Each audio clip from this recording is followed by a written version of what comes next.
అయ్యేప్పటికి ఏమైందంటే ఆంజనేయ స్వామి నా కళ్ళ చుట్టూ తిరగడం, ఇంకా మెత్తగా చేతులు వేయడం, నాకు ఏడుపు వచ్చేయడం, గోల ఇవన్నీ అయిపోయాను.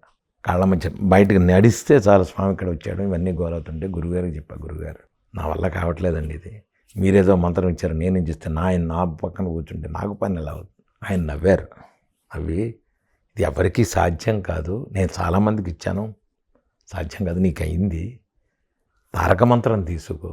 తారక మంత్రం తీసుకుంటే రాముల వారు ఎప్పుడైతే ఉన్నారో ఆంజనేయ స్వామి ఆ పక్కన ఎవడు దొరుకుతాడు తప్ప నీకు ఇబ్బంది పెట్టడం. ఆయన తీసుకో తారక మంత్రం అని తారక మంత్రం ఇచ్చారు. తారక మంత్రం ఇస్తే అప్పుడు ఏమవుతుందంటే పొద్దున పూట నేను నా పూజ టైంలో నేను ఉన్నప్పుడే చక్కగా స్వామి ఏదో పక్కన కూర్చోవడమో ఎదురుకుండా ఉండడం, వచ్చినప్పుడు వస్తారు లేకపోతే లేదు. ఆయన ఇంకా గోల పూజ టైంలోనే నేను మా మూలమంత్రం చేసేటప్పుడే ఉంటారు. దాని తర్వాత ఆయన దారి ఆయనది, మన దారి మంది, ఇక్కడ కూర్చుంటాడు, ఈ హాల్లో తిరుగుతుంటాడు. ఇంకా దాన్ని అసలు నేను పట్టించుకోను. అది గురువు మూలానే అయ్యింది. నేను ఎందుకు చెప్తున్నానంటే ఇవన్నీ గురువు సాధన భక్తి. ఈరోజు నేను హనుమాన్ చాలీసా చేస్తున్నానంటే గురువు గారు చెప్పింది ఏంటంటే హనుమాన్ చాలీసా చేయడం అనేది చేయడం శాస్త్రం.